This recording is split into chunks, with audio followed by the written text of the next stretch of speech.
Bueno, la política israelí en el Medio Oriente, creo que desde hace mucho tiempo, ha sido hacer todo lo posible para desmantelar estados, para desmantelar a Irán, a Irak, a Siria. Quieren estados, o si los estados permanecen intactos, como Siria, quieren que haya mucho conflicto dentro de esos estados. Quieren que sean estados disfuncionales. Y se puede entender desde el punto de vista de Israel por qué tiene sentido.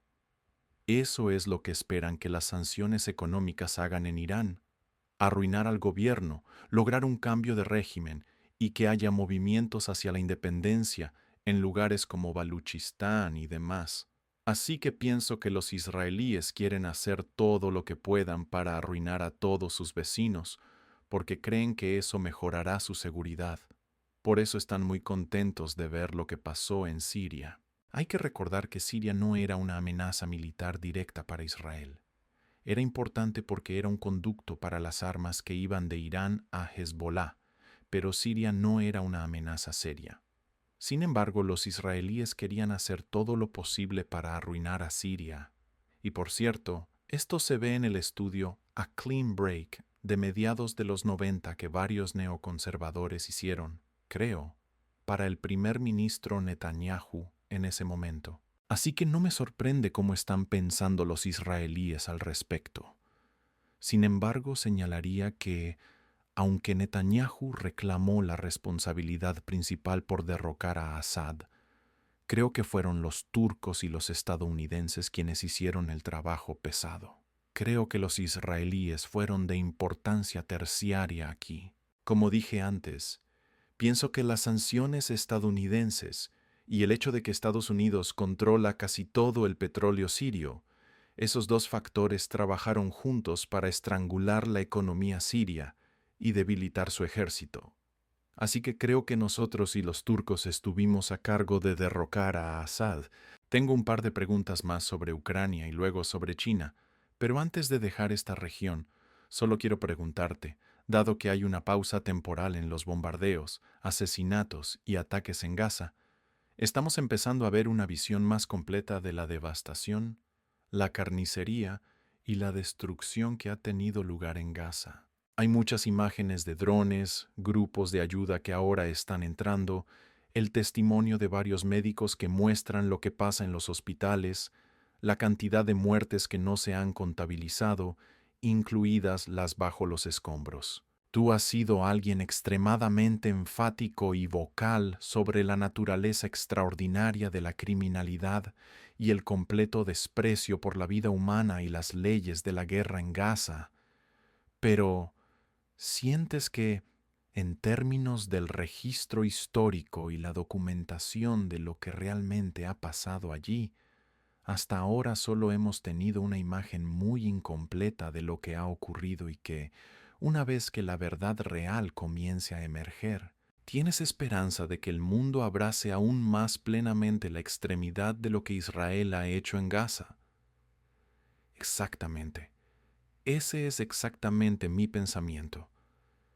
Creo que una vez que cesen los disparos y la gente comience a evaluar lo que pasó y se documente de manera sistemática, tendrá consecuencias devastadoras para la reputación de Israel y su posición en el mundo. Y creo que lo mismo aplica a Estados Unidos, porque es muy importante enfatizar que Estados Unidos fue cómplice en este genocidio. Los israelíes nunca podrían haber hecho esto sin el apoyo total de Estados Unidos.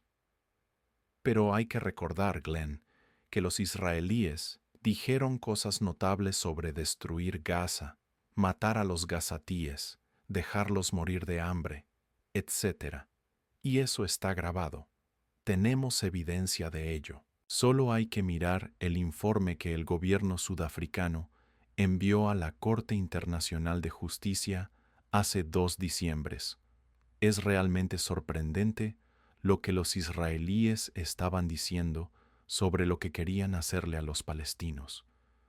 Sonaban como líderes nazis hablando de lo que querían hacer con los judíos. Y además, tienes todos estos ejemplos de soldados israelíes filmándose a sí mismos, haciendo cosas terribles a los palestinos, y luego alardeando sobre ello, publicando videos o fotos de lo que estaban haciendo en línea. Así que, en mi opinión, este es un genocidio completamente documentado. Y con respecto a la intención, que por supuesto hay que probar si vas a argumentar que los israelíes ejecutaron un genocidio, hay mucha retórica de los líderes israelíes que ciertamente suena a mí como una intención de asesinar a un gran número de palestinos en Gaza. Pero de todos modos, afortunadamente ahora tenemos un alto al fuego, pero en algún momento habrá un alto al fuego a largo plazo y mucha gente evaluará lo que pasó aquí. Los israelíes harán grandes esfuerzos para tratar de controlar el discurso, y lo harán a través del lobby. Esto se ve todo el tiempo en Estados Unidos. Pero hay límites a cuánto pueden controlar el discurso en este punto, y nuevamente hay tantos hechos brutales que apoyan la narrativa del genocidio que creo que se hará un daño enorme a Israel y un daño enorme a Estados Unidos en términos de sus reputaciones. No sé si viste, pero aquí en Brasil hay una nueva organización global con sede en Bruselas que se dedica a mantener expedientes sobre los soldados de las FDI que han publicado evidencia de sus crímenes de guerra, como hacer explotar barrios residenciales sin razón, de manera muy estadística y cruel, bajo sus nombres, bajo sus propias cuentas, y rastrean a dónde van. Uno de los soldados de las FDI que había publicado mucho contenido horrífico sobre lo que él y su pelotón hicieron en Gaza, vino a Brasil de vacaciones, y este grupo solicitó a un tribunal y convenció a un juez federal para que ordenara su detención e investigación, argumentando que Brasil no solo tiene el derecho, sino el deber bajo el Estatuto de Roma y como miembro de la CPI de arrestar a criminales de guerra encontrados en su suelo. Se emitió esa orden judicial y, antes de que pudieran encontrarlo, alguien la filtró a Israel, ya sea la policía o el ejército, y tuvieron que sacar al soldado de contrabando. Ahora, las FDI están emitiendo directrices sobre cómo los soldados de las FDI tienen que ser muy cuidadosos sobre a dónde viajan en el mundo. Es algo irónico porque Brasil, por supuesto, fue un destino favorito de los criminales de guerra nazis después de la Segunda Guerra Mundial. Así que tiene un impacto simbólico muy fuerte.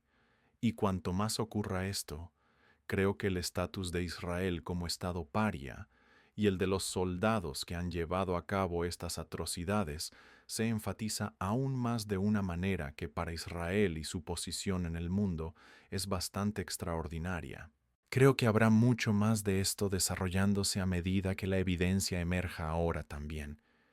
Déjame preguntarte sobre Ucrania, solo una o dos preguntas. A veces me río porque ahora no solo es común, sino esencialmente obligatorio en las capitales europeas y en la prensa occidental admitir lo que durante tanto tiempo estuvo prohibido decir, que Ucrania no tiene ninguna posibilidad de ganar la guerra contra Rusia porque, simplemente por razones de tamaño, los ucranianos nunca podrán encontrar la gente necesaria para luchar contra el ejército ruso. Eventualmente, Rusia ganará. Ucrania tendrá que ceder territorio como parte de la solución que todos saben que se avecina.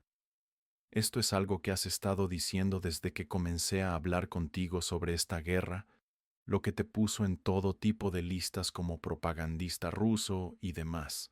Y ahora, de repente, se convierte en consenso. Esto pasa una y otra vez. Lo que es tabú se convierte en consenso y nadie admite nunca esa transformación. Pero parece haber finalmente un reconocimiento, excepto entre algunos extremistas locos en Europa, de que esta guerra tiene que llegar a un fin negociado. Los rusos terminarán con algún tipo de territorio. ¿Cómo ves esta negociación con Trump ahora en la escena procediendo? ¿Y tienes esperanza de que habrá un acuerdo más pronto que tarde? Bueno, La pregunta, Glenn, que realmente nos importa es si puedes lograr un acuerdo negociado que conduzca a una paz significativa, un acuerdo de paz significativo, o si vas a terminar con un conflicto congelado, un armisticio donde, ya sabes, los combates se detienen y hay un acuerdo para no reiniciarlo, pero no hay un acuerdo de paz significativo. La pregunta es ¿qué vas a obtener? En mi opinión, y espero estar equivocado aquí, no vas a obtener un acuerdo de paz significativo. Y no vas a obtener un acuerdo de paz significativo, porque creo que es imposible para Trump aceptar las dos condiciones básicas que Putin insiste. Una es que Putin dice que Occidente y Ucrania deben reconocer la anexión no solo de Crimea, sino de las 4 oblasts del este que los rusos han anexado ahora. Así que tenemos que reconocer eso como una característica permanente de la política internacional.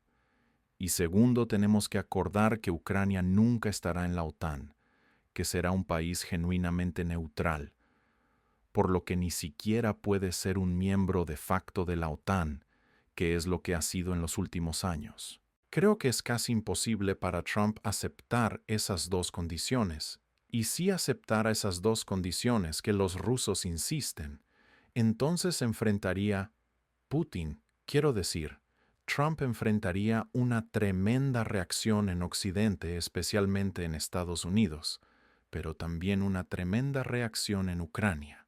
Terminaría con su propio partido. Absolutamente, absolutamente. Pero este es el trato que los rusos insisten. Hay que recordar, Glenn, que tienes que pensar en qué causó esta guerra para pensar inteligentemente sobre cómo terminarla. Y hay dos puntos de vista sobre qué causó la guerra. Uno es el punto de vista que tú y yo compartimos, que es que la expansión de la OTAN hacia Ucrania fue la causa principal. El otro punto de vista es que Putin es un imperialista que está empeñado en crear una Rusia mayor y luego conquistar territorio en Europa del Este y tal vez incluso en Europa Occidental. Es un imperialista. Bueno, si crees que es un imperialista, que solo está interesado en conquistar territorio, puedes llegar a un acuerdo con él, ¿verdad? Porque siempre hay espacio para que reconozca que no puede conquistar más territorio, que ya tiene bastante y que se conforme con el territorio que ha conquistado. Eso es consistente con el argumento de que esta guerra fue una guerra imperial. Si crees que esta guerra fue por la OTAN y que Ucrania en la OTAN era una amenaza existencial que había que enfrentar, entonces la única manera de resolver la guerra es aceptando el hecho de que Ucrania nunca será parte de la OTAN. Y hasta este momento somos incapaces de reconocer esa línea de argumento. Solo decimos que Ucrania será parte de la OTAN. Y mientras insistamos en que Ucrania se convertirá en parte de la OTAN, los rusos seguirán avanzando. No tienen otra opción porque creen que Ucrania en la OTAN es una amenaza existencial. El problema que enfrentamos en Occidente es que casi nadie cree que Ucrania en la OTAN fue la causa de esta guerra. Por lo tanto, piensan que no tenemos que reconocer eso para resolver esto, que tenemos que declarar que Ucrania será un estado neutral. Y mientras no aceptemos la neutralidad ucraniana, no hay manera de cerrar esto salvo con un conflicto congelado.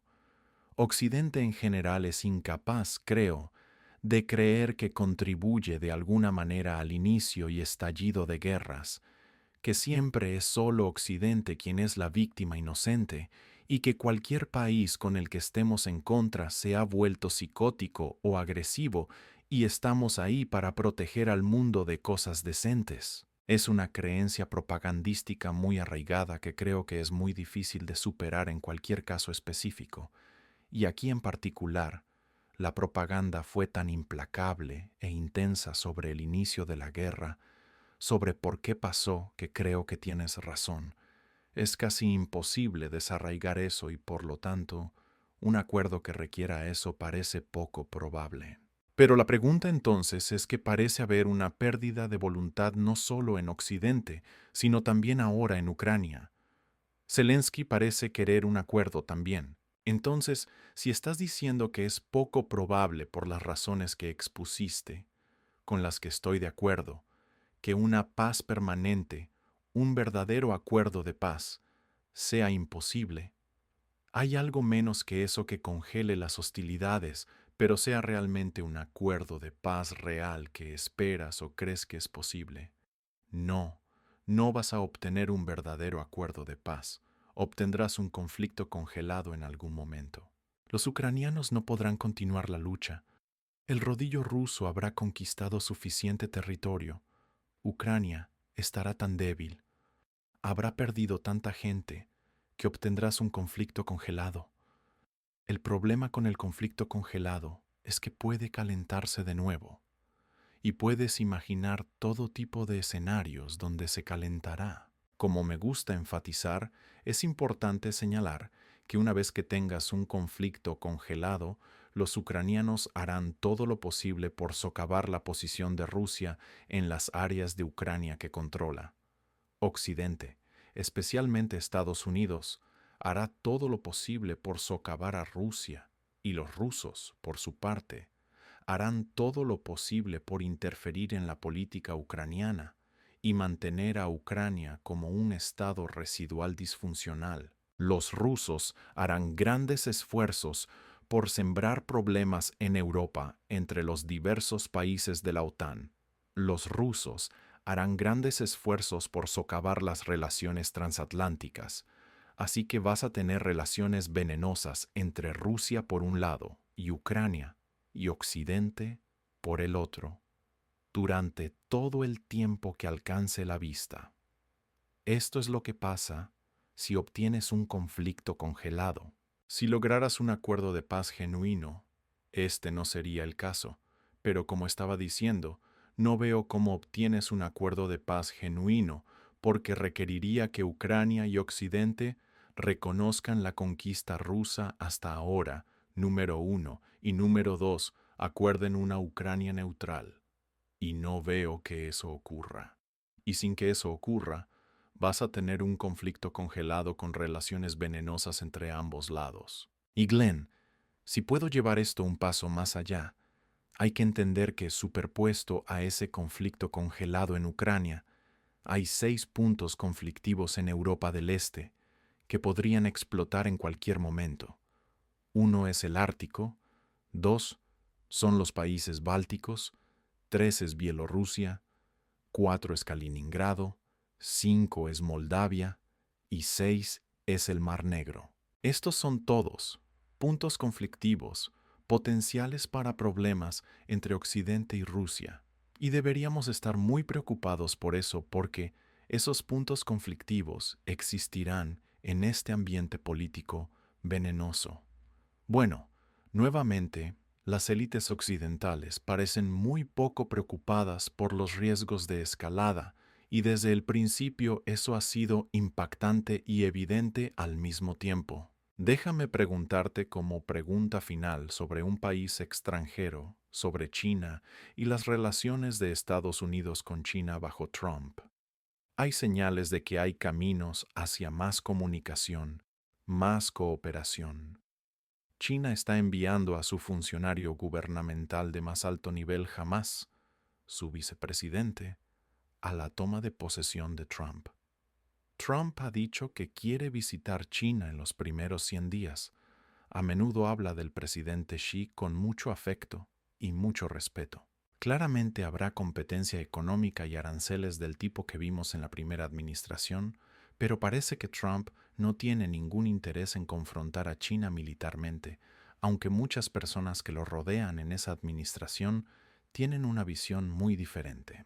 ¿Qué esperas de manera muy general? Obviamente es un tema muy complicado, y sé que has estado en China y recibes un trato de estrella de rock allí por razones que quiero hablar en otro momento, pero es un país con el que te has familiarizado muy bien.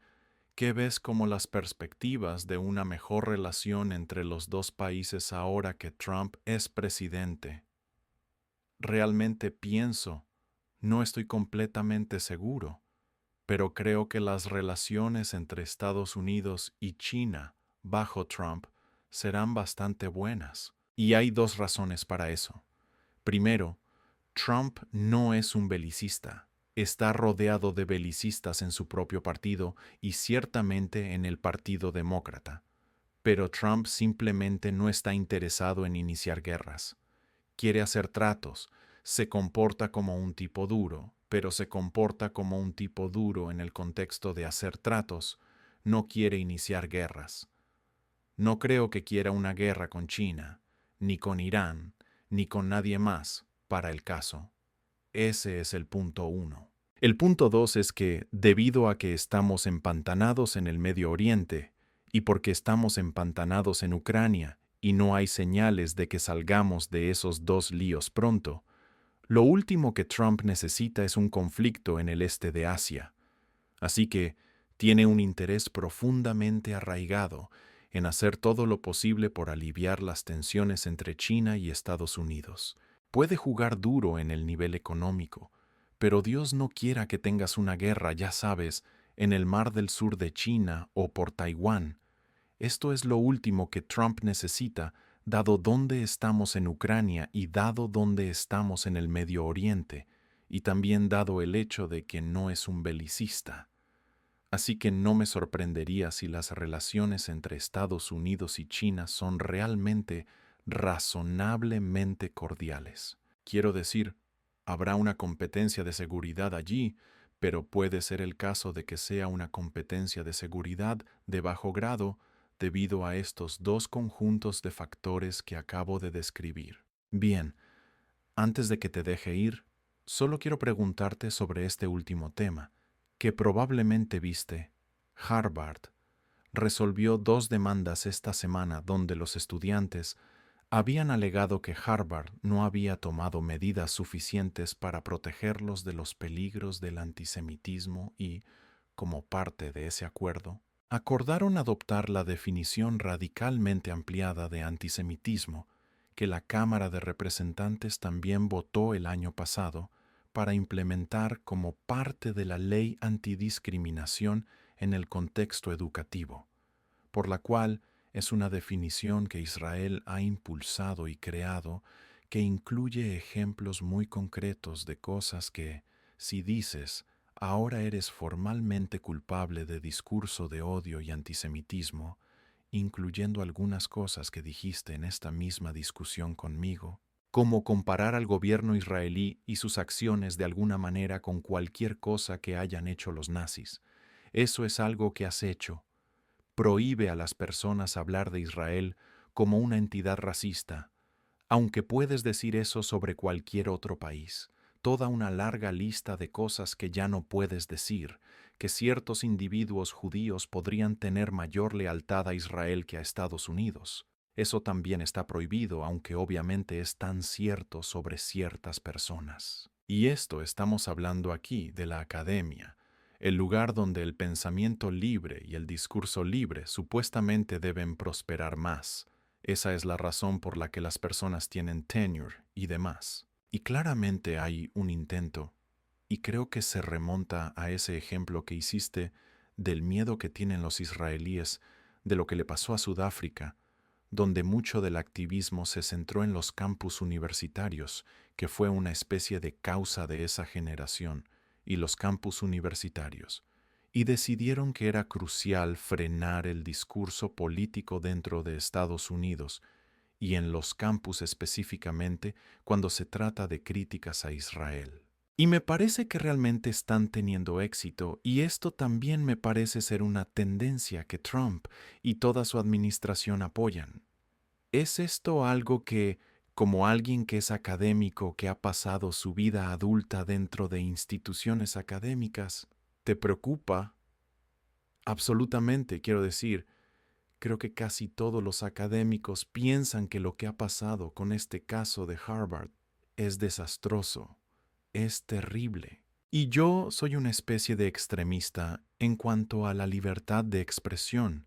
Estoy como tú en este tema y estoy horrorizado por lo que está pasando aquí. La definición amplia de antisemitismo es ridícula, ¿verdad? Cualquiera que critique a Israel de manera seria resulta ser un antisemita según esta definición.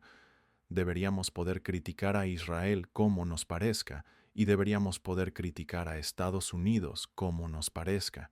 ¿Qué pasó con la libertad de expresión aquí? Estas son, ya sabes, universidades de élite, lugares como Harvard. Esto no debería estar pasando. Pero ves lo que está pasando aquí, Glenn, es que la ley, esto es el lobby. Es muy importante entender que esta es la presión de los donantes que obligó a la administración de Harvard a resolver este caso. Pero lo que está pasando aquí es que se está volviendo cada vez más difícil defender a Israel. Esto se remonta a nuestra discusión anterior sobre lo que el registro histórico va a decir de ahora en adelante sobre lo que hizo Israel, y el lobby está ahora en una posición en la que se está volviendo increíblemente difícil defender a Israel. La máscara se ha caído. Así que están jugando a la política dura, o lo que me gusta llamar política de golpe en la boca, y este es un ejemplo de ello. Y las universidades son lugares muy peligrosos desde el punto de vista del lobby porque tienes libertad de expresión, y cuando tienes libertad de expresión, las personas son libres de criticar a Israel, y el lobby quiere detener eso. Es como cuando detuvieron estas protestas. Tuviste todas estas protestas donde básicamente estudiantes, muchos de los cuales eran judíos. Eso debería subrayarse 3 veces. Muchos de estos estudiantes eran judíos que estaban protestando contra lo que los israelíes están haciendo en Gaza. Y en lugar de que se tratara o todos estos casos se trataran como protestas contra el genocidio, se convirtieron en casos de antisemitismo. Todos estos eran solo un montón de antisemitas saliendo y diciendo cosas odiosas sobre judíos e Israel porque son antisemitas. Y esa es la imagen que el lobby ha trabajado duro para retratar en Estados Unidos. No tiene ninguna semejanza con la realidad, pero esto es lo que el lobby tiene que hacer en este momento. Solo hay que hacerse la pregunta de cómo va a lidiar el lobby de ahora en adelante con el hecho de que lo que acaba de pasar en el genocidio ha sido tan completamente documentado y la gente va a comentarlo, y que tienes un fallo de la CICEA sobre el genocidio en enero de 2024 y un fallo de la CPI que llevó a órdenes de arresto para el primer ministro israelí y el exministro de Defensa. ¿Cómo van a lidiar con todas estas cosas? ¿Cómo van a lidiar con el hecho de que Human Rights Watch y Amnistía Internacional han declarado en estudios extensos que lo que está pasando en Gaza es un genocidio? Este es un problema enorme. Así que lo que están haciendo es que están en modo de emergencia para reprimir y están empezando a frustrar la libertad de expresión. Eso es lo que está pasando aquí. Sí, es increíble que las mismas personas que han pasado la última década ondeando la bandera de la libertad de expresión, denunciando la censura, quejándose de la táctica de acusar a todos tus enemigos de ser fanáticos y racistas y lo que sea como una forma de cerrar el debate libre, ahora estén completamente detrás de esta represión. Y sería una cosa perder nuestros derechos fundamentales de libertad de expresión porque nuestro propio gobierno y nuestro propio país han decidido que estamos en una crisis demasiado grande para permitir la libertad de expresión. Pero perder nuestros derechos de libertad de expresión porque algún país extranjero al otro lado del mundo está insistiendo en que no se le critique dentro de Estados Unidos es algo que es espantoso y notable de ver. Y sin embargo, es exactamente lo que está pasando. Y estas instituciones, una tras otra, están cediendo a ello bajo gran presión. Y es difícil exagerar lo amenazante que es. Exactamente. Y solo tengo un punto final sobre esto. Los judíos han beneficiado enormemente de vivir en una sociedad liberal. El liberalismo es algo que los judíos valoran porque los ha protegido de muchas maneras. Pero lo que está pasando aquí es que estás amenazando valores liberales básicos. estás atacando la libertad de expresión. Es uno de los valores liberales fundamentales que todos los judíos deberían estar trabajando horas extras para proteger. Pero debido a Israel y debido a su comportamiento atroz, tienes una gran porción de judíos. Y no estoy diciendo todos los judíos aquí de ninguna manera, pero sí tienes una gran porción de judíos que están dispuestos a sacrificar la libertad de expresión para proteger a Israel. Esto, en mi opinión, no es en el interés de los judíos, ni mencionar a los estadounidenses en general. Sí, es algo que necesita decirse y decirse en voz alta y decirse enfáticamente, y estoy muy agradecido de que tú seas una de las personas que no solo ahora, sino desde hace mucho tiempo, han estado dispuestas a levantarse en estos temas a pesar del riesgo y los ataques y el costo que constantemente invocan. Y además, siempre es genial hablar contigo más ampliamente sobre temas por la perspectiva que traes y la forma en que te expresas. Siempre estoy agradecido por tu tiempo y es genial verte y te tendremos de vuelta pronto, como siempre.